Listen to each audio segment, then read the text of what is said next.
Hey guys, it's Andy here. We're doing a tour of Taylor Guitars Factory here in El Cajon, and I took a bunch of pictures which I'll put up in this video, but I thought I'd give you guys a quick look at the little showroom when you first come in, so enjoy. My name is Jerry, and There's the new electrics.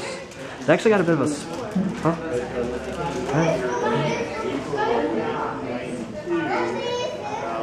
out in the neck department, and Bob Taylor taught me how to run CNC to do neck making operations as they were done at that time. Now that's nearly 20 years ago, and you know, we still have a lot of technology, maybe more technology than we did then, but it's changed quite a bit. And one of the things I want to kind of describe and demonstrate right here is the new technology neck, because we feel like that's not only our most significant contribution to the evolution of the acoustic guitar, but it's probably the most significant development, let's say, in the last century of the guitar. So, NT neck, new technology neck. Does that mean anything to anybody? Taylor players know what I'm talking about? Okay, let me do a little demonstration of that, because here's the problem with an acoustic guitar. Or let me say the challenge is the way the neck attaches to the body. On the one hand, making a neck, you just have to kind of fill in the parts that are missing on this, but making a neck, it has to be really straight and true and accurate, and we like to make necks with a very slim profile so they're comfortable to play. But you know, once those conditions are met, then the way that neck attaches to the body, there are two things that need to go on at the same time, and one of them is the durability of that connection. Has to be strong enough where the neck is connected to the body in order to stand up to the constant, you know, like 150 pounds of string tension, you know, every second of every day, day in and day out, always trying to pull that neck forward. The other consideration is we'd like to be able to have that durability, but we'd like to have adjustability at the same time. And really the adjustability in the traditional guitar making methods, adjustability is kind of sacrificed. And what I'm talking about here, you may know of like a sliding dovetail joint, or really anything that has interconnecting wood between the neck and the body and that's glued in place. When it comes time to reset the neck to a correct angle, up or down, this way is what we're talking about, it's really prohibitive to do that when you have to drill and steam the glue joint apart and shave it and shim it and, you know, do all these little tricks to try to get it to go back in the direction that it started out. So Taylor guitars actually very early on had some bolts in the attachment of the neck to the body. But what the new technology neck does is make it a complete bolt-on attachment. So we're always putting the neck on through the sound hole of the guitar. After the, you know, when they reach that point, we're going to be installing these bolts through the inside of the guitar, and two of them come up into the heel of the neck. So we have metal threaded inserts to receive them right there, and another one comes up this way into the part of the neck itself that continues to support the fretboard down to about the 19th fret there. What makes it adjustable are these little pieces of wood right here. They have a taper in the thickness, and we can make these anywhere from plus 24 to minus 24 thousandths of an inch increments in their thickness by 2 thousandths of an inch from one to the next. So, short story, too late, but the importance of that is that by changing out these spacers and the amount of taper that they have forward or backward, I can micro adjust the angle of the neck attachment to the body as many times as I need to get it set up initially when it leaves the factory. Maintaining the guitar over the life of it is a very easily done maneuver by a certified Taylor technician. So what that does is give us a really solid neck joint, but at the same time allows very quick and easy adjustment to set it back where it needs to be when it gets out of alignment. And I say when because all acoustic guitars left to their own devices over the years are going to gradually sort of fold in on themselves, and see you nodding your head. You might have a guitar in the attic or in the closet that's been sitting there. Nobody wants to play it anymore because it's been, folding in on itself, and now the strings are mile high. And if there were an easy and not prohibitively expensive way to set the angle back, then those guitars really would be playable and have a nice long life to them. So that's the new technology neck joint. What makes this possible is the precision of machining that we can achieve with CNC machines, computer numerical control. So we're going to see how some of that gets actually put into practice. But I will say at the same time, it doesn't mean we can just plug, feed pieces of wood into machines at one end and they spit out perfect guitars at the other end. What the new technology neck does is give the craftsman a very refined, very precise tool, but then it's on the craftsman to be able to, look at neck angles and tell in very fine shades, a fraction of a degree of rotation up or down can make all the difference in the playability of the guitar and the tone of the guitar. So we're able to find that sweet spot with no compromise on every single guitar by choosing the spacers that make it work. And as I mentioned, then when it goes out into the world and things change, the guitar that has a perfect setup, when it leaves Taylor today, depending on where it's going, how much time has gone by, it's not going to have a perfect setup forever, but we want that to be able to be put back to perfection in a very easy to do system. It's easy to do in the adjustment of the completed guitar. It's a big challenge to do that in the production of that guitar in the first place. So we'll see some of the processes that go into that. Questions so far? I would just like to address the new technology neck here, where I have these excellent props, and it's a little quieter. We can kind of just look at it and think about it before we get out into the bustle of the factory. So, yes, sir? I'm just curious, so you say it's new technology, how Yes. new? When was that implemented? Yeah, we did the development of it during the year 1999 and into early 2000. And by the end of the year 2000, it was fully implemented into all of our guitars. The groundwork for this actually was laid with our development of the Baby Taylor in the mid-1990s. And that's a model that has no heel to the neck, so it's like we were able to chop off that half of the challenge and just set it aside. So the Baby Taylor, if you're familiar with that, is more like an electric neck in a way. There's no, the heel being the part that turns around and goes down the side of the guitar. So that meant that for neck angle adjustment, really all we need is this piece right here. But with the heel in addition, now we've got to think about that whole neck rotating around the fulcrum point, if you will, which is the 14th fret. If I set the angle up or down, I can't have the 14th fret going closer to the bridge or moving farther away from the bridge, because that will disrupt the intonation of the guitar. But anyway, so the answer to your question is that by the year 2000, every Taylor guitar had a new technology neck. It was called new technology at the time, and we still call it that, whether it's still new after 10 years or 12 years. Semantics, I guess, right? So the ones made prior to that, what's the difference? We refer to our pre-NT neck as our classic neck attachment, and that method is kind of a compromise between this and a full dovetail or mortise and tenon joint. So pre-2000 Taylor, the heel itself would also have threaded inserts in it, much like this, but would just rest right on the surface of the guitar side. And we still bolt through the sound hole the same way. This part, the fretboard from the 14th fret on, had no material under it, and this is really just a tradition that we inherited from our forebears in the guitar making business, but that part of the fretboard would just be glued down to the top of the guitar. And that's a part of the problem, because the top of the guitar, well, overall, the body of an acoustic guitar is a very effective hygrometer. What that means is that it's going to show you very visually any changes in the humidity. So if the guitar gets really dry, the whole thing tends to kind of sink in. The top can kind of, even go sort of concave on you. At the other end, if the guitar gets very humid, it swells up like a balloon.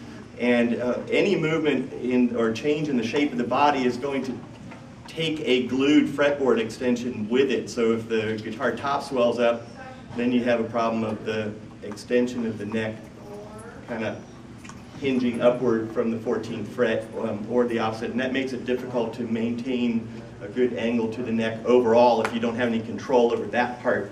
So our classic neck, the good thing about it is that we could raise the angle, which means leaning the neck back this way, very easily by taking the bolts out, slipping some sandpaper between the heel and the side of the guitar with the grit up this way. You pull that sandpaper out from under the heel this way, it gradually takes off a little more material at the back where the heel cap is, and you can lean the neck back and then bolt it again. All that without having to unglue the fretboard extension at all. If we needed to go the other way for any reason, that would be a different matter, but almost all the time when the angle needs to be reset, it needs to be raised. That means the neck needs to come uphill more steeply, and that can be done fairly, and we still do to this day with our pre-2000 guitars. We can do a neck angle reset that way. So, good.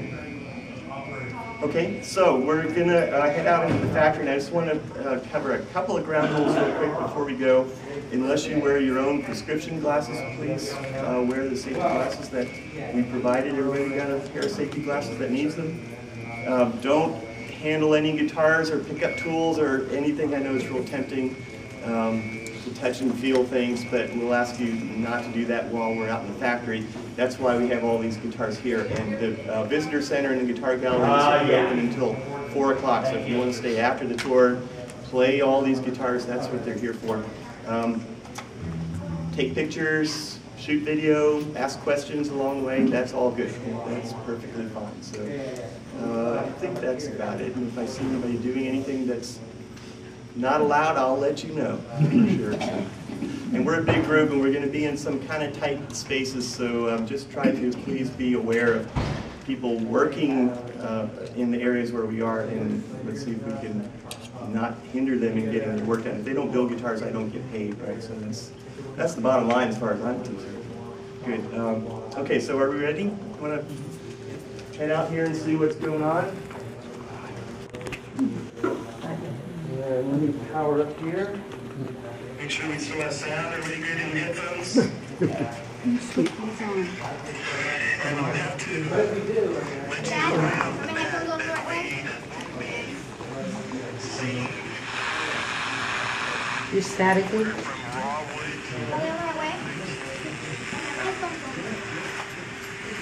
think it's static right now. It'll get better. Aww.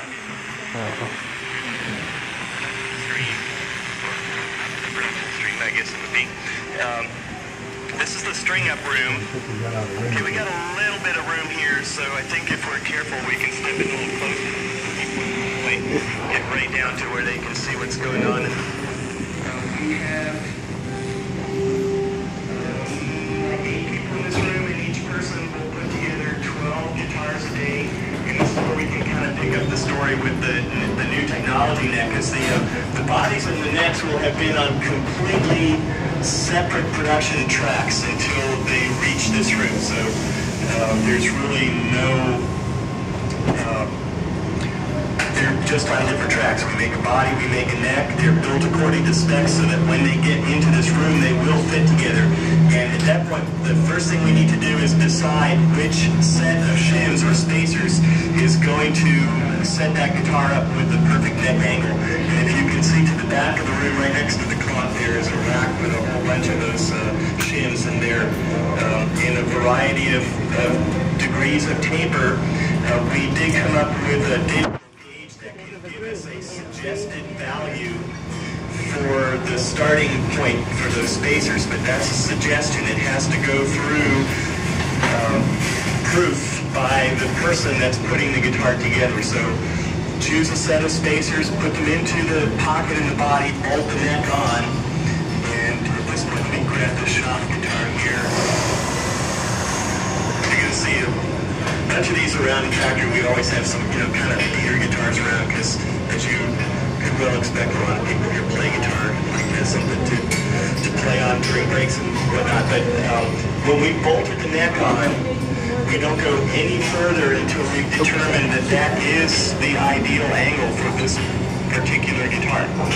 So we don't have strings on, we don't have sound. What we do with just the neck and the body bolted together is we sight along the level plane of the frets. We want to line up the frets so that we're looking at a straight line, across the tops of all the frets, and we're looking at how that line of sight lines up with the bridge. Okay, again, no saddle, no pins in there. We can trust the bridge to be a fixed, a stable reference point because it's been machined on a CNC machine to very exacting tolerances, and every bridge is 310 thousandths of an inch tall. Plus or minus 2 thousandths, that's our window. So that when I'm looking along the frets and I'm lining up with the bridge, I'm lining up with a fixed reference point. If the bridge is sitting above my line of sight, that means that the neck is coming downhill too steeply. Or if I'm sighting along the frets and I don't even see the bridge because it's below the horizon, so to speak, then that means the neck is coming uphill too steeply. So what we're looking for is that the level plane of the frets lines up exactly with the very top edge of the bridge. And if that's the case, then we can move on. If that's not the case, it's less than a minute to take the bolts out and go up or down with the spacers, depending on what's called for, and bolt it up. So we don't do anything until we're sure that the neck angle is right on, exactly right on. That's really the key thing. If you don't have a way to easily adjust the neck angle, you end up making compromises like taller bridges or saddles or lower bridges or saddles. And those things will work as far as getting the action, getting the height of the strings correct. But if the angle itself is higher or lower than it needs to be, then you're really not getting the best performance out of that guitar. The tone suffers. Part of the tone of a Taylor guitar is the angle at which the neck approaches the body, that we consistently find a certain spot. So if we have the correct neck angle, then we can fit a saddle, which takes just a minute or two, and we pin the strings into the bridge, and we string it up, and we tune it up, and we make some adjustments about, on the truss rod. The truss rod is really important to understand, controls what we call the relief of the neck. How flat is the surface of the fretboard? That's what the truss rod controls. We really don't want the neck to be dead flat.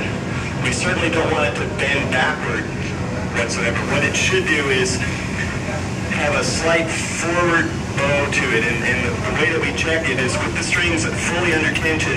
We stop a string at the 1st fret and at the 14th or 15th fret, and we check the gap between the string and the top of the 7th fret, and that needs to be 4 to 7 thousandths of an inch. Okay, and if that's the case, then I've got the correct relief of the neck. Tightening the truss rod straightens it out, or over-tightening it bends it backward away from the strings. The guitar won't work at all if the truss rod is over-tightened. And loosening the truss rod allows the strings to pull the neck forward and bow the neck in that direction. We want just a little bit of that. And when those things have all been done, then we can do the final cut in the nut.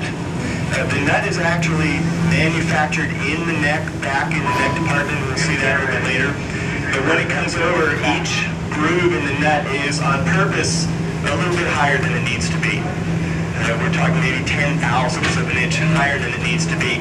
So on each and every guitar, we're going to file each and every string groove and use a feeler gauge to check the gap between the string and the 1st fret.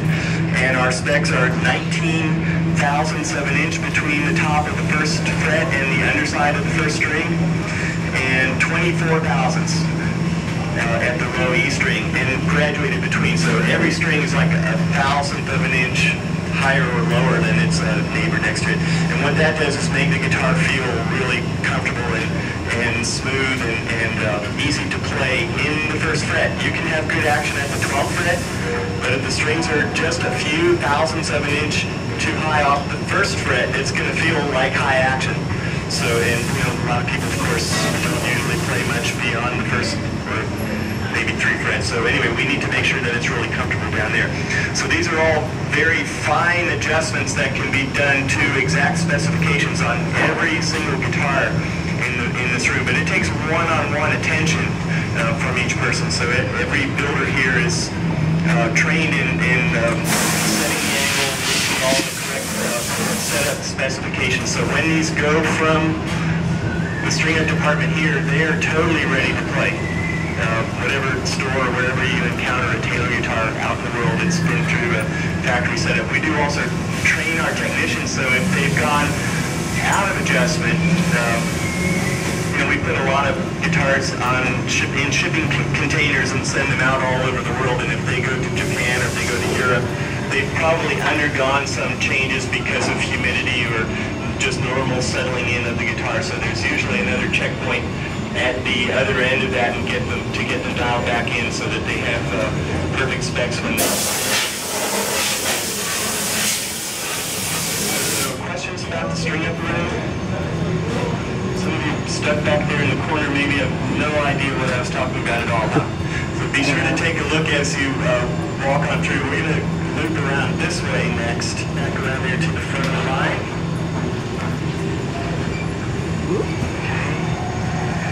So our final assembly department is divided into 2 different sections, and what we just saw was the string-up room. And then this area back here is the final assembly prep area.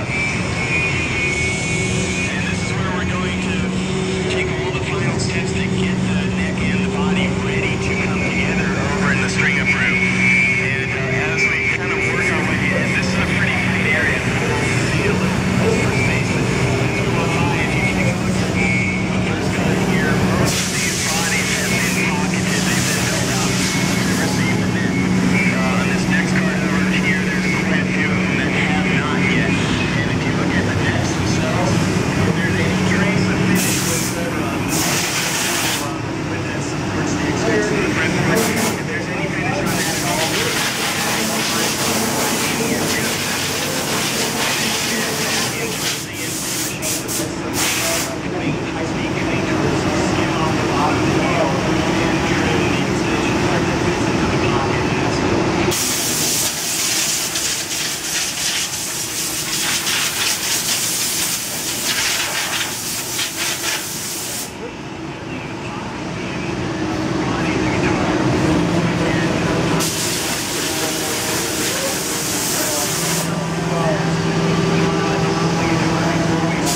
heard all the sounds of those machines. Now you're wondering, what does that look like? So, I'm going to loop around there. And then after that, we'll continue to work our way backwards through the production flow to the finish department. Before guitars are final assembled, they're finished. And we've got a number of operations going on. There's a couple of sanding benches right here. And you know, we've gone pretty high-tech in the way we finish our guitars too, but really the quality of the final result and the finish is really all about the preparation of surfaces in between coats, or even before you put the coatings on. I think this is generally true of finishing, particularly finishing wood. It's not so much what you put on the surface as it is how you prepare the surface, you know, to put the material on, and how the material itself is applied. So there's a lot of coatings that will make a perfectly excellent guitar finish, but it comes down to, you know, how level are they, how well is the wood inspected and prepared before the finish goes on it. Here's kind of the catch-22 of finishing, I guess, is that the hardest time to find a defect in a piece of wood is before you put finish on it. The hardest time to repair a defect in a piece of wood is after you put finish on it. And so the inspection of the bare wood before we even start to put anything on it, that's probably the single most critical step in getting a good result at the end. And let's continue this way.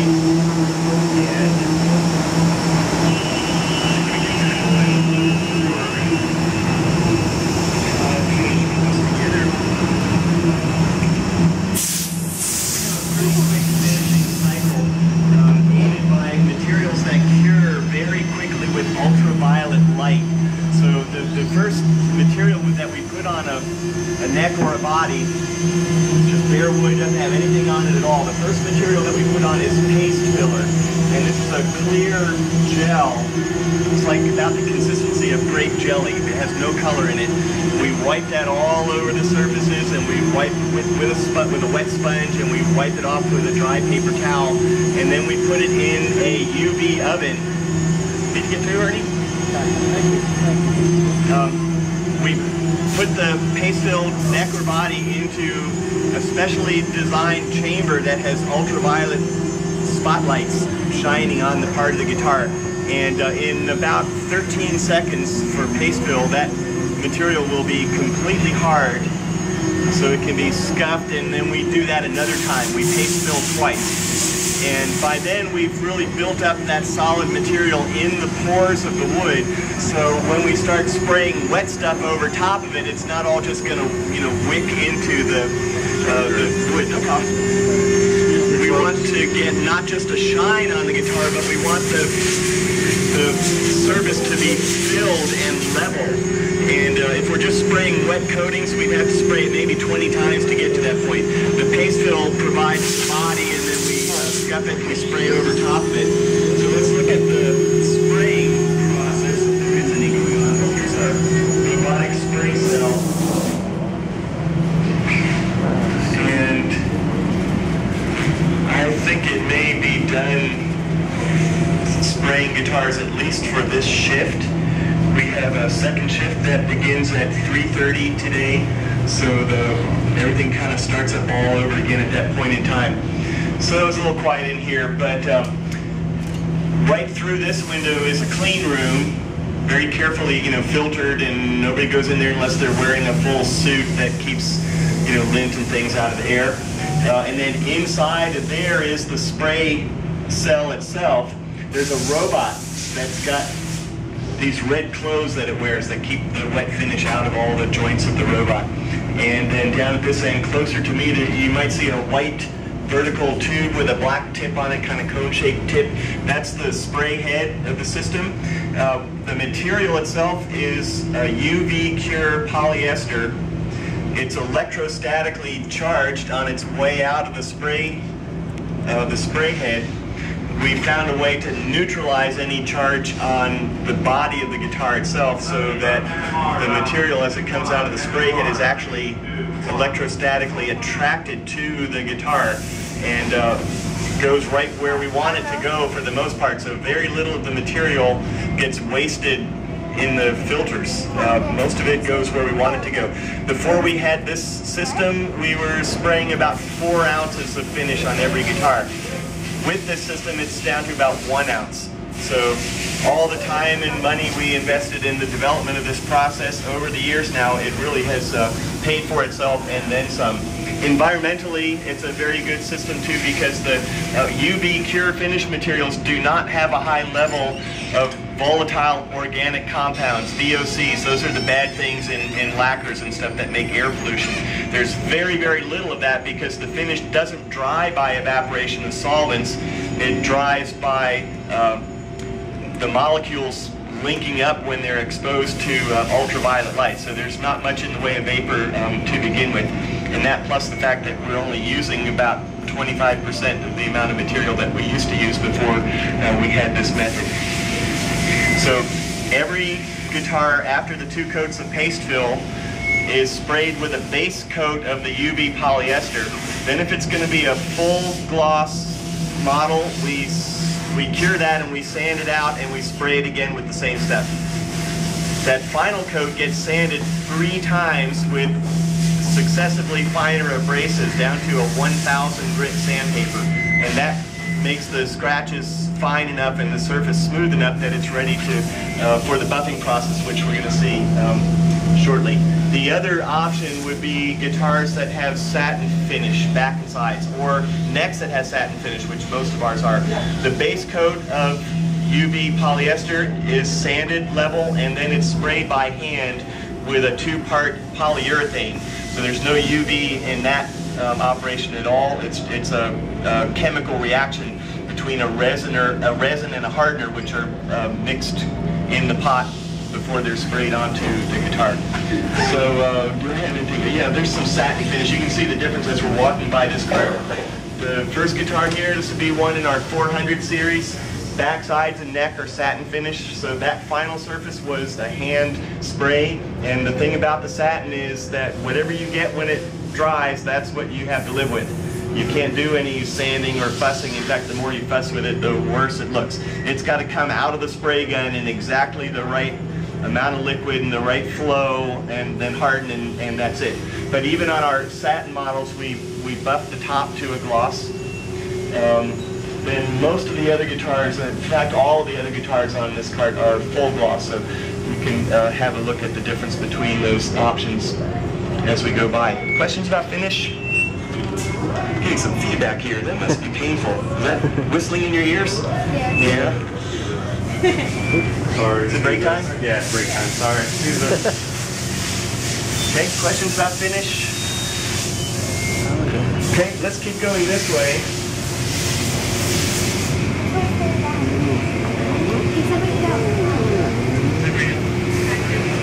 So this is a green area.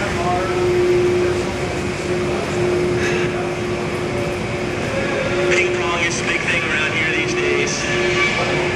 And there's a buffing room right here. So let's stop and take a look in these windows. Buffy doesn't really need to take a break. Well, actually, there's 2 Buffys in there. So the robot on the left at the back of the room, right there, is in the middle of a buffing cycle right now. So after the guitars have been sanded out with the microfine abrasives, then they're loaded up in the robot cell, which the robot has suction grippers on the end of the arm that will latch onto either the front or the back of the guitar body. And then it goes through, it almost looks human when it does it. It's going to just move that surface back and forth and up and down against the buffing wheels, and does really about 99% of the job that we needed to do. The one limitation of the robotic buffers is that they're completely blind, and that means that we don't just automatically assume that every guitar coming off the buffing cycle is ready to go. It's inspected.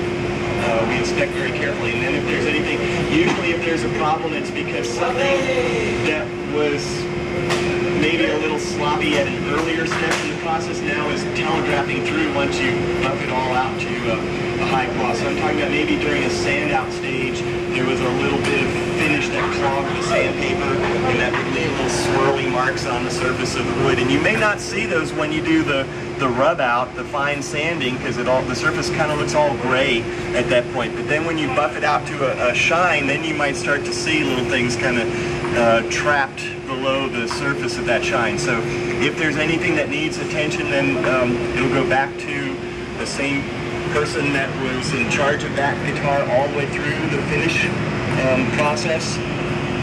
For the most part, once the guitar comes into a department, one person works on that guitar until it leaves the department again. So it's a team effort in a way, but within one department, there's really going to be one person who's accountable for that particular guitar.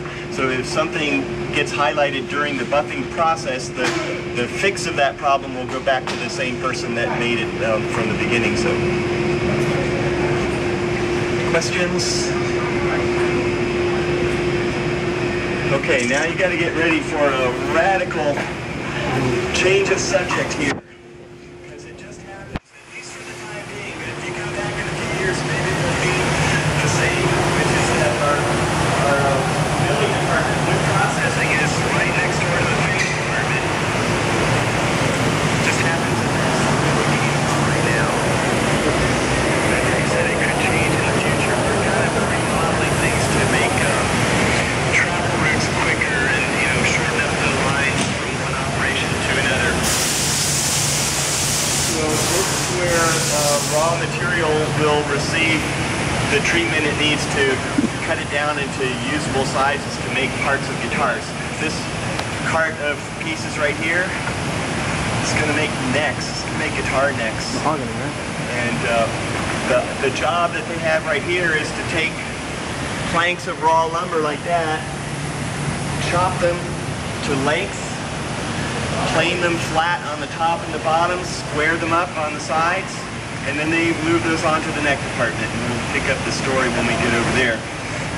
Quite a bit of our lumber, though, well, I shouldn't even call it lumber, it comes to us already as sets of material for guitar parts. So what's in the middle here? In rosewood. We don't cut any rosewood blocks here at all. We buy sets of wood that have been sawn thin, under 1/4 of an inch thick. And they're always in matching pairs to make the book matched halves of the back or a set of sides. But when we get this material, it's just kind of all laid together and wrapped up and packaged and sent to us. The first thing we do is we unwrap it all, we take all those pieces apart and we stack them up with these spacers or stickers in between. And that, if you look at the stack from this view, you'd see that there's airspace between all the pieces of wood that are in that pallet. The stack is banded together tightly with metal bands on a stiff pallet, and there's a stiff board on top of it, and then that whole pallet gets wheeled into a kiln.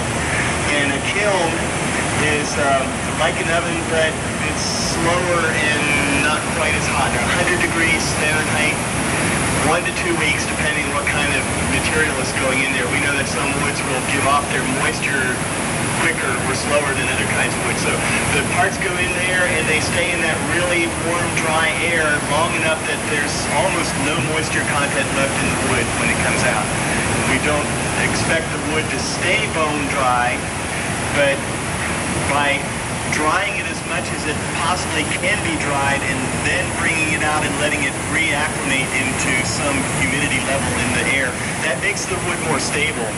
It's shrunk as much as it's possible to shrink. And then we bring it back up to a working environment, literally, and allow it to stabilize in air with a reasonable amount of humidity, and then you won't get as much shrinking or swelling of the wood after that, which is a big concern, not only to guitar makers, but really all woodworkers, especially to guitar makers, though, because a panel of wood that's less than 1/4 of an inch thick, and by the time these two halves are glued together, maybe 15 inches wide, a few percentage points difference in humidity can make a measurable difference in the width of that piece of material. And we can't have the dimensions changing while we're trying to build the guitar. So the next step after bringing the wood out of the kiln is immediately transfer it to this area, which is climate controlled. So you could walk in here any day of the year, any time of the day or night, and it will always be 72 degrees Fahrenheit and 46% relative humidity. So the wood comes from a really warm and bone dry climate, and it comes into a more normal climate, and it stays in here for a few weeks to reacclimate, to take on as much water vapor or moisture content again as it needs to in this particular climate.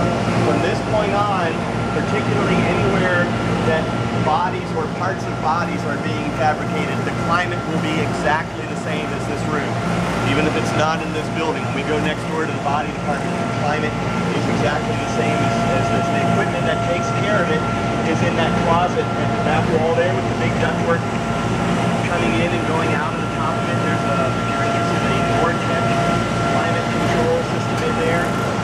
And all of these rooms where we build guitars have sensors in them that are connected to our central computer system. So our climate control manager can sit in his office and call up the conditions in any part of the building. And actually the programming is set up so that it will alert him right away if there's any area that's getting dangerously low or high in the humidity or the temperature. It'll alert him right away. So we go to great lengths to make the wood as stable as we can, and that's going to allow us to maintain accurate tolerances and dimensions while we build the guitar. The other thing that's going on in this room is lasering. Let's walk around this way.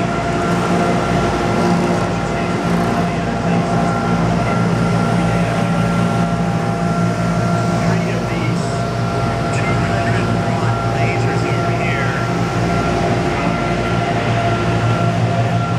This one in the middle that's running right now, it has a guitar top in it, and that's a guitar top that got pretty far along in the processing, like this far along. We don't make guitar tops as thin as this, but there was some defect in this that we saw would make it unsuitable to continue using that piece as a guitar top. So it got sanded down way thin, and now it's being lasered out to make the spruce reinforcements that go along the center joint on the inside of the back.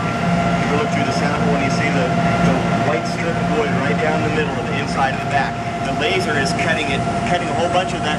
It's quite a bit when we start out with the intention of making a piece of wood into a part of a guitar, and as we cut into it, we find something that we don't like, but we don't necessarily just throw it in the trash. We might be able to repurpose it to some other parts of the guitar. Another thing like that is if we have Indian rosewood that has a defect in it, so we can't use it for a side of a guitar, we can laser that out and make truss rod covers out of it. So very little goes, completely to waste. Things that we can't make into guitars at all. Some of it goes to make particle board or for landscaping. Caltrans takes a lot of our wood debris. There's a local woodworking organization that makes toys for orphans in Tijuana, and they regularly come and take little, cut-offs from the milling department, things that we can't make guitars out of. So we want to get as much as we can out of that resource. It's a very valuable resource, so we try to conserve it as best we can. Speaking of truss rod covers, I think that's what's going on here, is that right? Yeah. So here's an example. This rosewood actually went as far as getting glued up to be a back of a guitar. I can tell because there's some of the center strip, the black, white, black pinstriping that was originally glued between the two halves of the back is still there. So again, there was some defect. It got sanded down thinner, and now it's being lasered out to make those little covers that go on the peghead veneer where the truss rod adjustment is. And we're also going to be sorting and braiding wood in here. Rosewood, Indian rosewood. Maybe you've noticed already that there's quite a bit of variation in the color and the grain pattern. So part of the job description in this room is matching up backs to sides so that they have a consistent appearance when they're built together into the same guitar. Open call, same way, that's for the 400 series. Sapele, I mean, that goes with the nature of the material, right? It's organic material, so it doesn't come out uniform in, you know, in many ways. The texture, the grain, the appearance of it. So we do a lot of selecting and matching, and in the case of some kinds of woods that would be used in more than one series of models, we might have to decide, is that a 700 series back or a 900 series back? And so we just have different standards that we go by to make those choices. Questions in the laser room, anybody? Okay, I'm going to double back this way.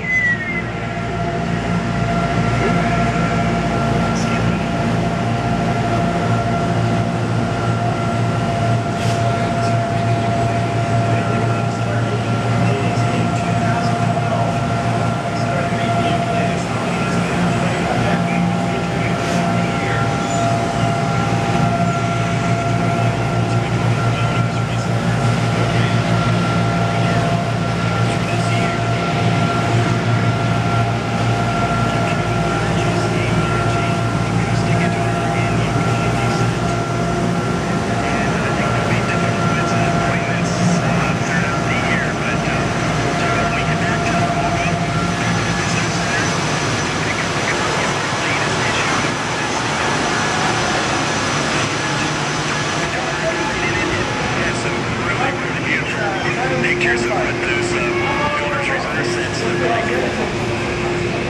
So this is the year we actually taking that step into very limited production of ukuleles that might go into something, you know, that's in the future. For this year, it's a special arrangement. There's another builder's reserve combination of guitar and acoustic guitar amplifier. And for quite a number of years we've wanted to release our own Taylor brand of amplifier that's specifically designed to plug in an acoustic guitar with our expression system. And so there's some sets of guitar and amplifier combos that are going to be offered this year.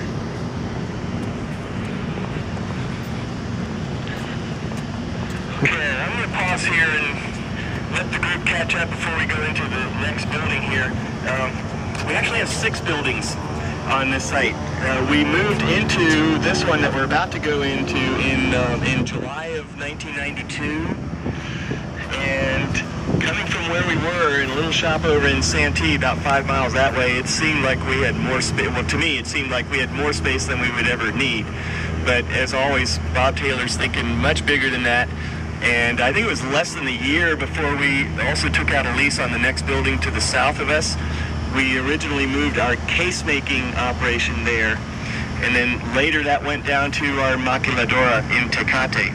And then after we had launched the Baby Taylor in the mid-90s, that building became the home for production of Baby Taylors until that also went down to Tecate. So nowadays that is our customer service and repair department on the street side of the building, and then in the back of the building is the machine fabrication of electric guitar bodies. We have quite a variety of different electric guitars that we make. It's a very different business than acoustics, but something we have launched into. Looking, you know, to the future, maybe we'll be giving Gibson and Fender a run for their money in electric guitars. That's a long-term plan for us. So. There's actually 2 more buildings that are Taylor guitars to the north of us. One of them is building and machine maintenance, a whole building just to take care of our facilities. And then the farthest north building up there, the address is 2010 Gillespie Way. That's product development. So that's where the designers and the engineers and the tooling fabricators are located. And that's where Bob Taylor's office is. So he's kind of giving the you know, the thumbs up or thumbs down on different ideas and projects that are going on there. So maybe we'll see them next year or the year after. So, the building right across the street, maybe some of you can see it from here, the very large building across the street. Most of that is our warehouse and our shipping and receiving department, and also our finance and our IT departments are on the second floor of that building over there. So there's quite a bit here. We're going to go into this building, and it houses the neck department and the body department. So this is where we'll kind of see what goes on in the middle. We saw wood processing, we saw finishing and final assembly, and that obviously leaves out a whole lot of stuff going on in between there, like getting from those squared up pieces of wood for necks. Thank you, sir.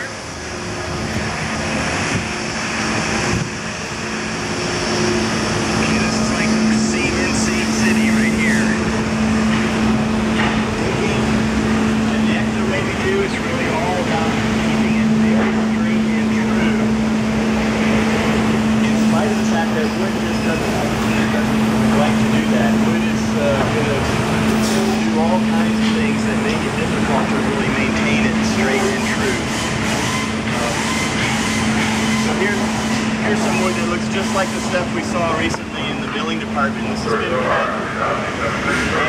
And these are pretty straight and square and true right now, but as soon as we move it on to the next process, things are going to change. The next step here is to cut off about 10 inches from one end and then machine the ends of the two pieces so that they will overlap and fit together to make the pighead shape. Picture here. See that right there? This is actually reverting to very old technology in guitar making. In the 20th century, it became very common for major manufacturers of guitars to just take big blocks of wood and bandsaw the entire shape of the whole neck, the peg head, the heel, and everything just all sawn out of a single block of wood. And that's quick, and that's cheap as long as the material is cheap. It's a little bit different nowadays, you know. I guess that kind of approach to woodworking for a long time used up a lot of trees. So we want to be a little more conservative of the material. And before the method that I just described, Spanish guitar makers, for example, were always doing pretty much the same thing as this, but they didn't do it with a CNC machine. So the connection between the two halves is just a glue joint, so we spread glue between the two parts and we clamp it together this way, and it comes out, and now it's got the angle that we need for the peg head. But there's a whole lot of extra material in the thickness and along the edges at that point. So the next step for these planks is they go on the rotary shaper, which is that big gray beast in the corner over there. That's a wonderful piece of the golden age of American industry. Rotary shaper, basically it's a table that rotates steadily and slowly in a counterclockwise direction. The back end of the machine are a couple of high-speed cutters, so if any material gets fed into them, it gets cut. The base of each cutter has a bearing that follows a pattern. Actually, you need to step over here, so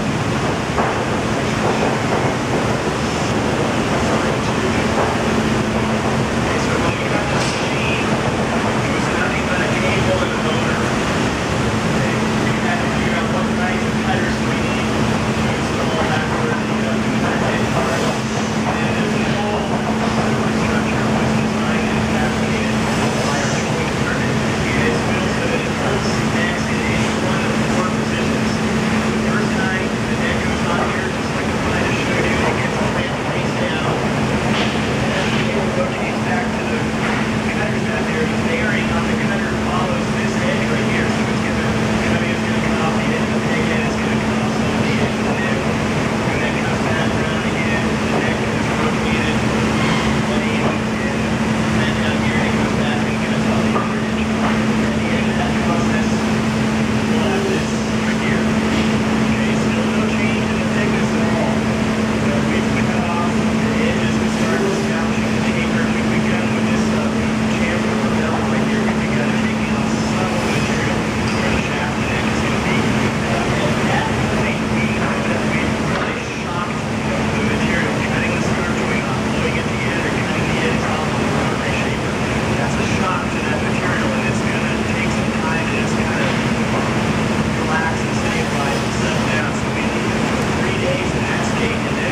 learning our 2012 models. This is a new inlay pattern that is standard. Maybe you guys know. Anybody know what model that is for 2012? Who's made an in-depth study of the 2012 model lineup? I need to do, that's supposed to be my job, I should know. Anyway, the way we make a fretboard is from a blank of ebony.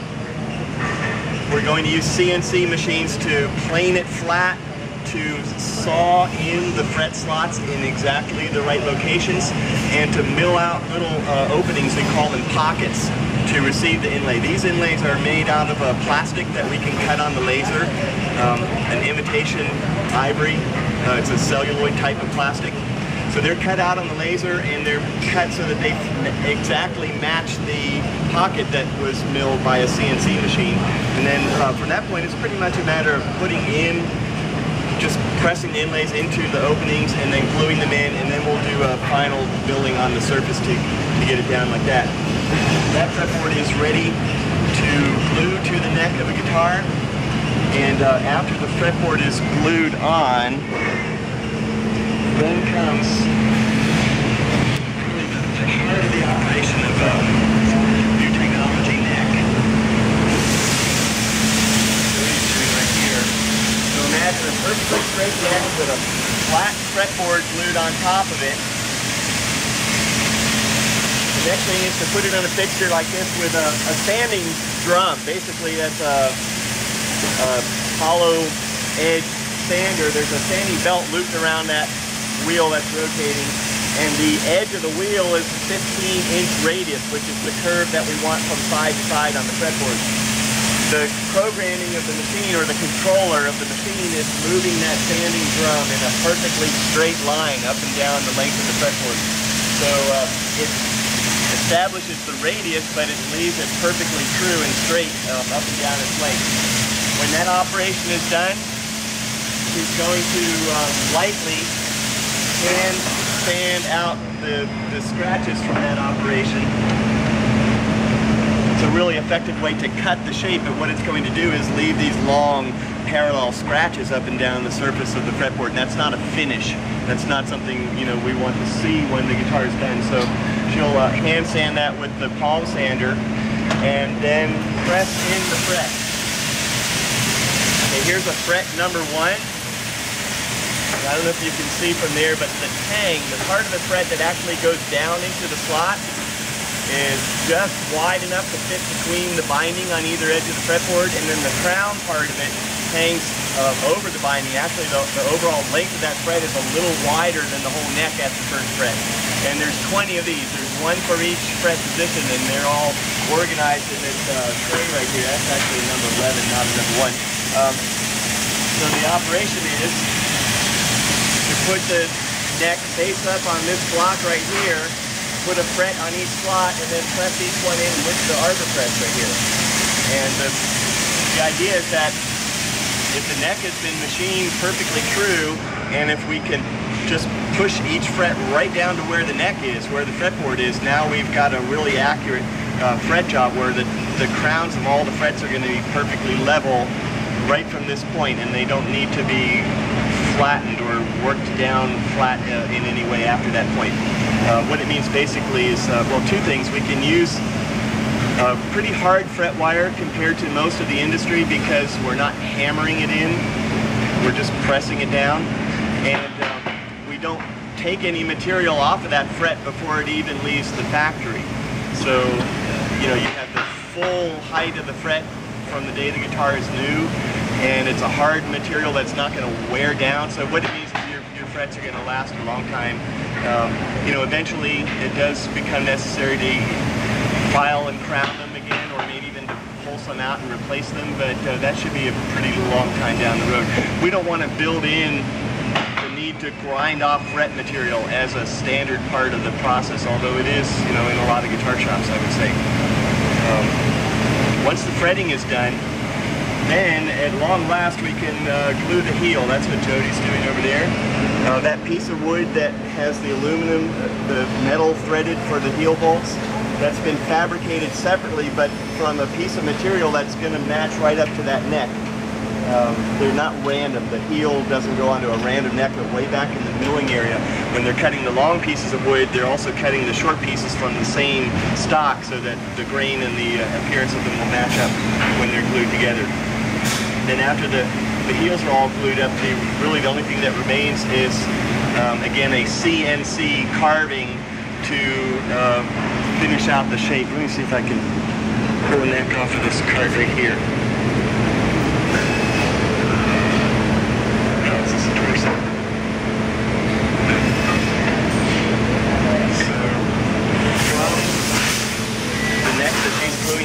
Right now to this is a few minutes of carving time in a CNC machine. It's a hand operation on a shaper with a jig to profile the outline of the peg head, and then about like 5 to 7 minutes of hand sanding to get that ready to go to the finished department.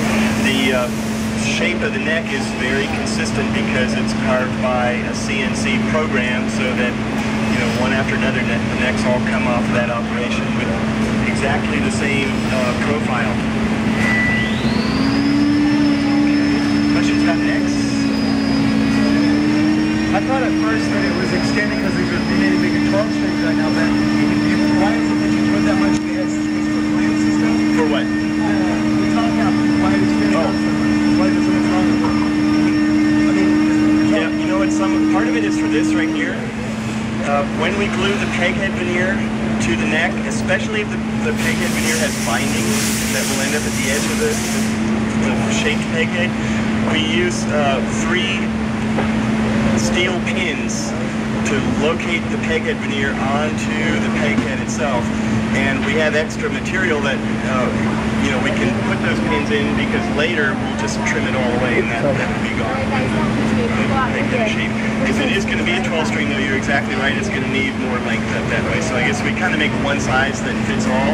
There's more material really than we need for a 6 string, but this way any neck can also be a 12 string if we go that route with it.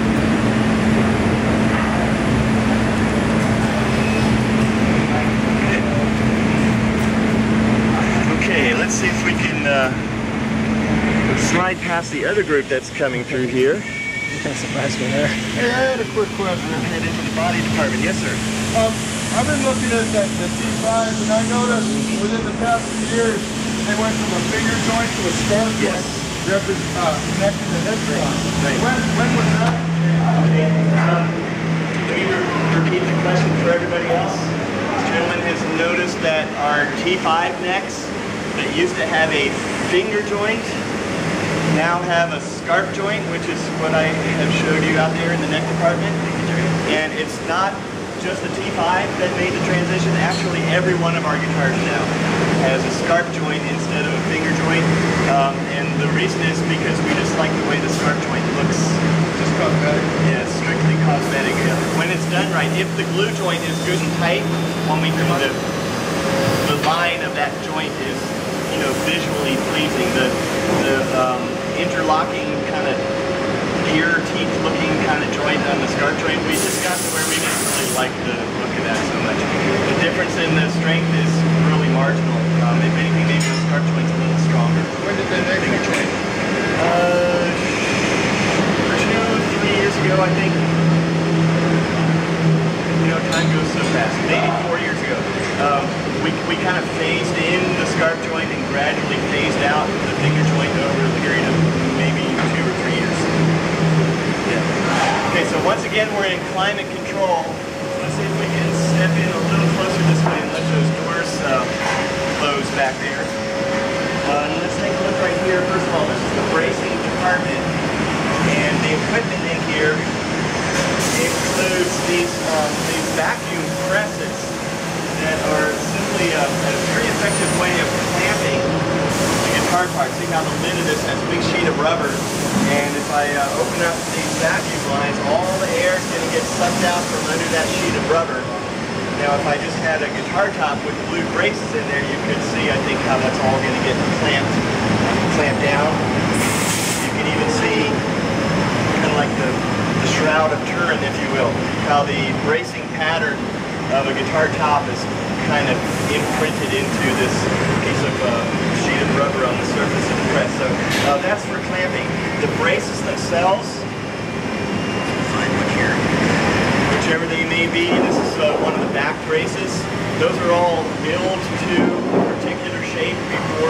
start gluing them to the guitar. Perhaps on this one you can notice that the bottom edge of it has quite a bit of a curve to it. The back of the guitar we want to end up as a 15-foot spherical radius to it. The beginning of achieving that shape is when we glue the braces to the back, it bends the wood into a section of a cylinder that's a 15-foot radius. And then when we press that down to the sides of the guitar, which have been prepared, here's some guitar sides right here. On the back edge of the guitar, we do a sand out on a hollow sanding plate that makes it 15-foot spherical radius around the back edge of the guitar sides. And when we come back, it's glued onto that, and now it's got that nice bulge to it.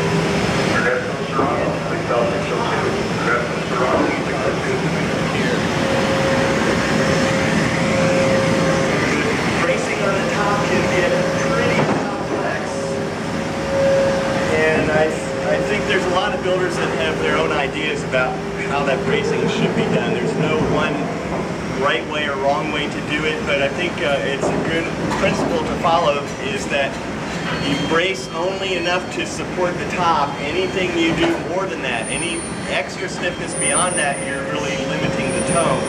So the art of bracing is to figure out how to strategically position the braces and how to lighten up the braces enough so that they're only supporting it, you know, like with the minimum necessary strength. To a point. You could lighten it up more and then the tone might start to get kind of indistinct or not very clear. A certain amount of stiffness is necessary for the clarity of the sound.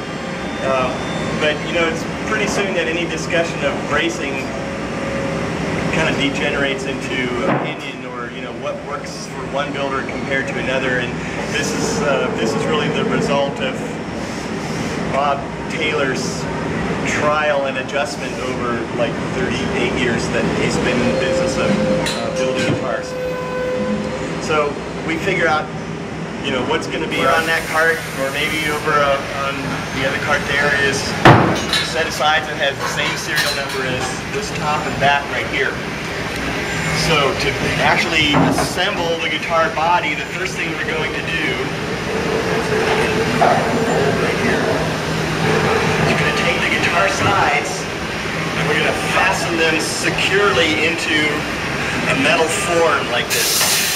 Okay? It's got latches at either end so you can actually separate the two halves of the form, get the sides into it, close up the form, and then there are solid blocks at either end of the side so we can drive screws in through the mold, through these guide holes here, lock the end blocks into the form, and then we put another clamp inside that presses the sides from the inside out to the mold. And that's all about getting the sides locked in really securely so that they don't flex or change shape while we do the cutting operations on them. And one of those cutting operations is using a bowl sander. Everything's all moving around here. There's the bowl sander. Back in this corner, which is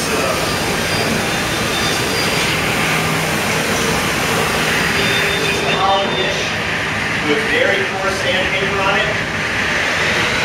And you notice that the mold has holes at the four corners so they'll lock onto these pins.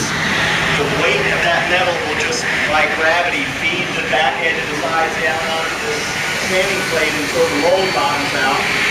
And that will have established the correct, that will make a good fit when we go to glue the back to the sides of the guitar. The top edge of the guitar sides gets a more sophisticated treatment using a CNC router. The geometry, it's a compound geometry. Some parts of the guitar top are going to be flatter than other parts of the guitar top. And so we use a programmed router bit to go around the top edge of the sides. When everything is ready to fit together, then I guess you can say we're just going to go around the whole thing. Here's a fluid press. Station that doesn't have a guitar in it right now. Okay, this part, the back's going to go on here, so this is hollowed out to a 15-foot spherical radius. That goes on here, glue around the back edge of the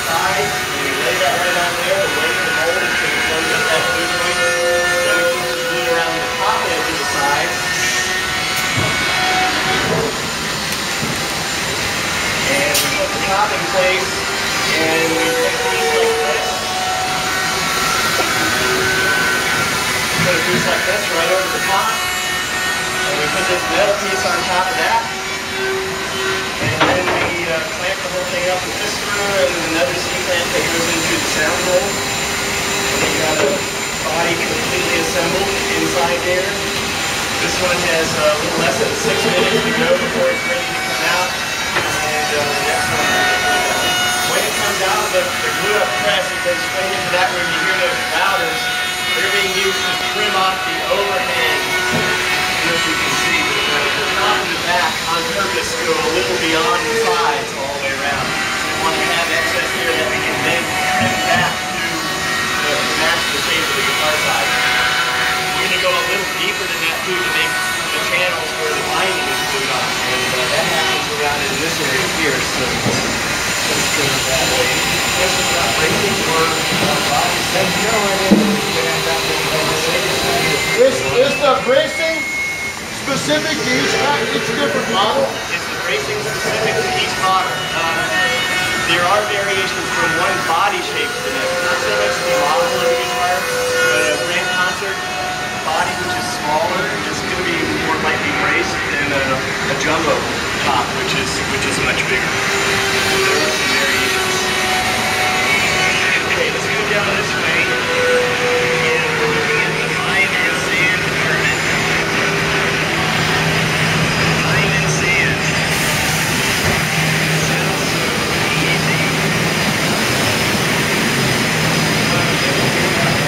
Binding is the process of applying the decorative and protective strips of material that go around the edges of the guitar body. And there are a lot of things we might use as binding. It depends on the model. Just to take an example, our 800 series is Indian rosewood back and sides, and we like to bind that with curly maple, with strips of maple that have a nice figure to it, heated and bent to the same shape as the guitar and glued around the edges. Other kinds of binding might be white or black plastic, or an imitation ivory plastic, or tortoiseshell. Other kinds of woods make nice binding, koa, cocobolo, rosewood, we use all those.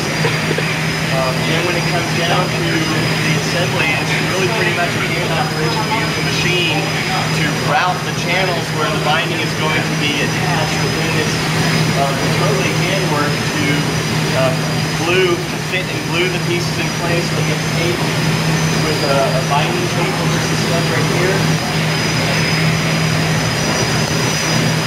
It looks like masking tape, but it's designed so that it takes a lot of stretching without breaking, but at the same time the adhesive itself is not too good of a grip because we've got to get it back off again without pulling big fibers of wood out with the tape.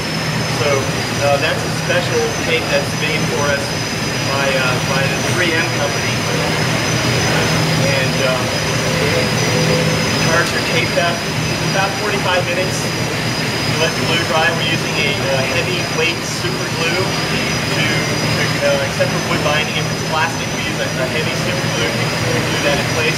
Wood binding we can glue with wood glue. That will probably have to stay taped up a little bit longer.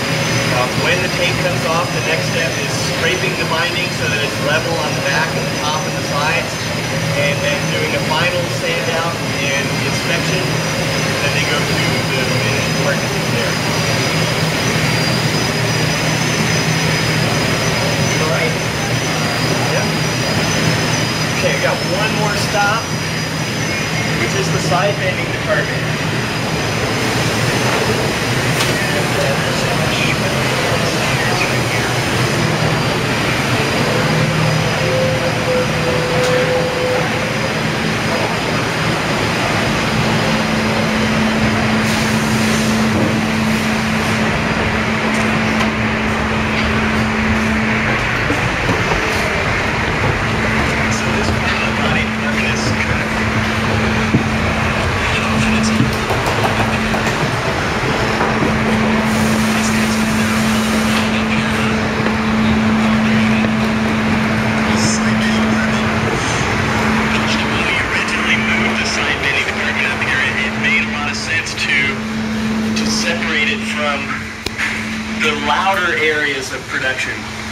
Because before we had this mechanical system of bending sides, which I'm going to fill you in on here in just a minute, bending wood by hand with heat and pressure, almost exclusively heat and pressure, very little water.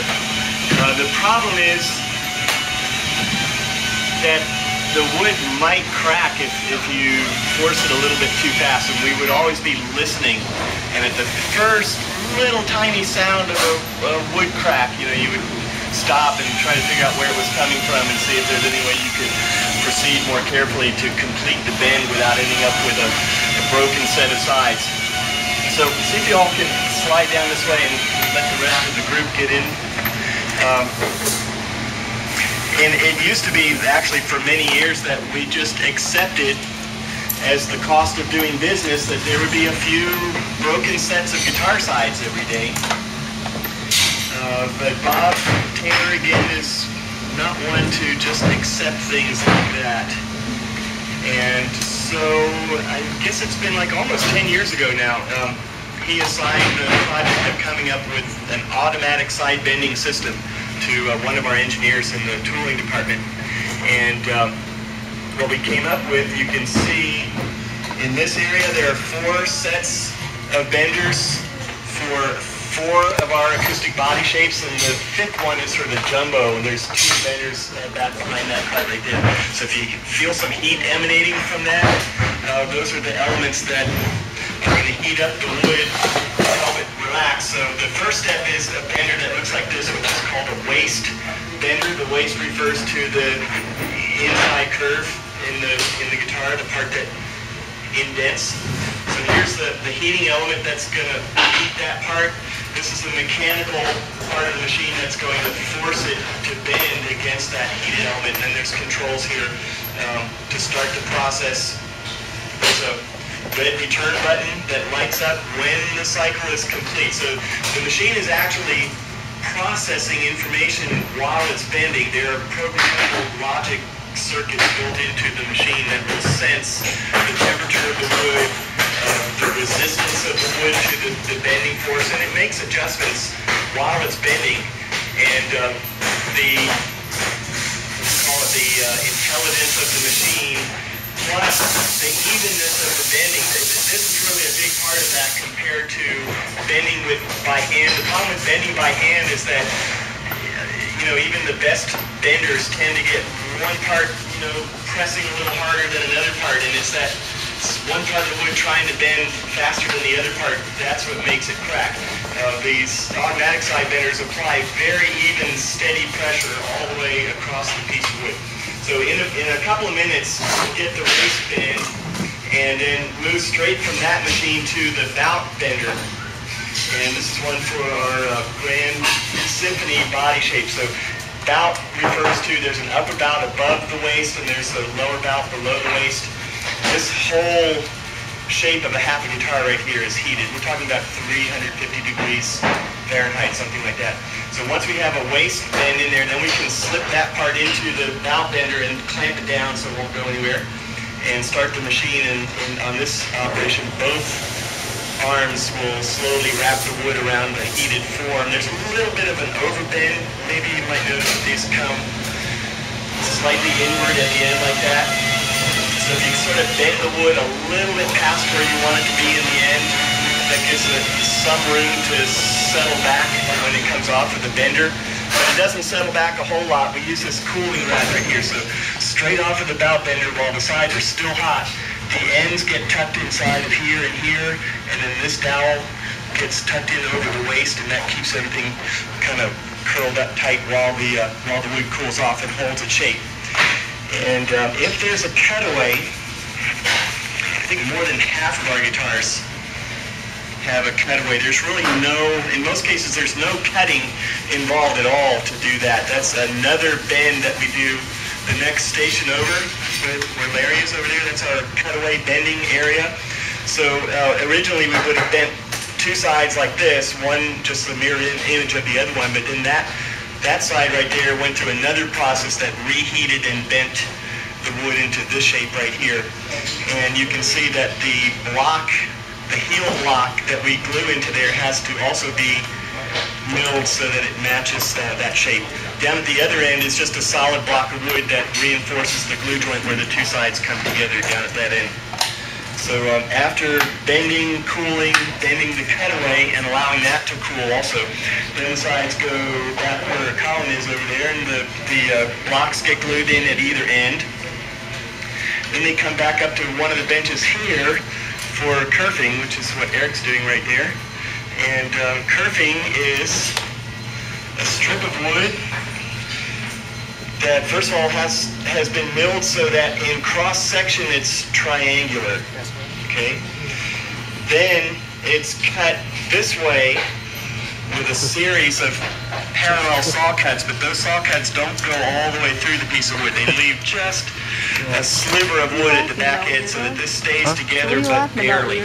And it's flexible enough then to wrap around the contour of the guitar side and glue into place. And the purpose of the kerfing is simply to make more glue surface for gluing the back and the top onto the sides of the guitar. So it just increases the footprint, of the glue joint when we build the body. And to hold the kerfing in place, to clamp it while the glue's drying, here's another one of Bob's improvements. Guitar makers have used clothespins with rubber bands around them to do this job for a long, long time, but Bob just never leaves well enough alone, so he said, I can make this better. The jaw, well, first of all, the pin itself is made out of aluminum, and the jaw is cast so that it actually matches the shape of the kerfing. And then instead of a rubber band, well, in a way it is a rubber band, but that's surgical tubing, which really is gets a lot more pressure, a lot more grip on the kerfing. And so get the kerfing in place with glue, pin it down, leave it for 10 minutes or so, clean up the glue squeeze out on the inside so when you look in through the sound hole, it's all nice, neat and tidy on the inside of the guitar. We take pride in that. And then it's ready to go to the body assembly process, which we saw already. The guitars that they're bending and kerfing up here today will be assembled into bodies tomorrow, and then they'll move on to through the binding and the sanding process right after that. Questions? Total time on the calendar, or hours of labor, or calendar time, days. Okay, from the time that we assign serial numbers to parts in the laser room until the guitar is in a case, ready to be shipped out wherever it's going to go, that's about 3 weeks on the calendar, depending on the model. Some take more time than others. How many man hours is that? Our guitars take anywhere from 10 to 20 hours of labor, not counting machine time. And that's quite a big spread, but a presentation series has a whole lot more detail that eats up a lot of time than, say, a 300 series, which is simpler. Good. Okay, we're going to keep going this way. We have a kind of a back way out of here. We got a little overflow storage area here, so please excuse our clutter.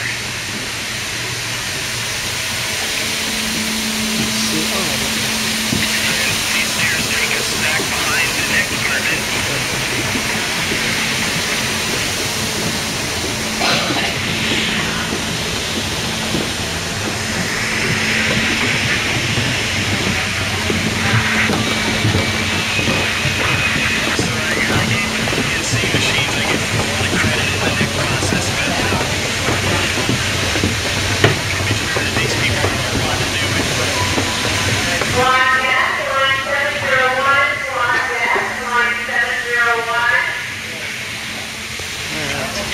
Putting in inlays and fretboards. Remember I mentioned that the pieces are just pretty much dropped into a pocket in the fretboard.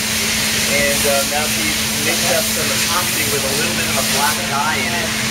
And she's, I guess you would say, potted all of the inlays into the fretboard by putting that epoxy over top of them. And now now. She's moving them to a rack so they can sit level. We don't want to lean them or the epoxy will run off. So they sit level overnight to let the epoxy harden. When those get sanded to their final thickness, tomorrow before they're put it on to the neck, we have to bring that nice back up to the surface. And then other assembly operations as well as the final sanding of the neck will be done in this area here.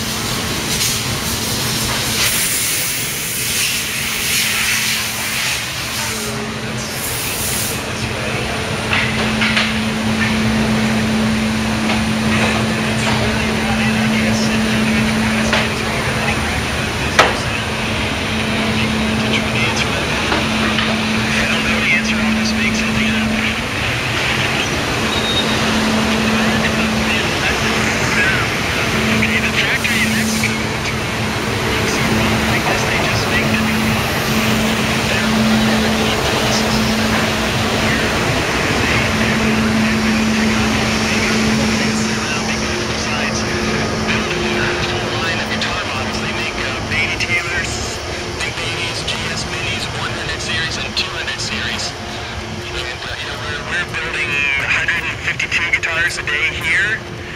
They're making 300 guitars a day down there.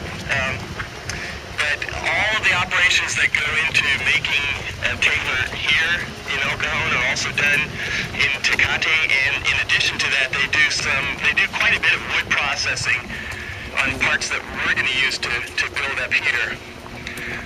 So it's really very much the same procedure. You know, Model 110 or a 214 has an NT neck, just exactly like a presentation series or a 900 series. So, very much the same, really. Okay, follow me over here to the guitar gallery area where we started. And as I mentioned earlier, this area is open until 4 o'clock. These guitars are here for you to try out and play.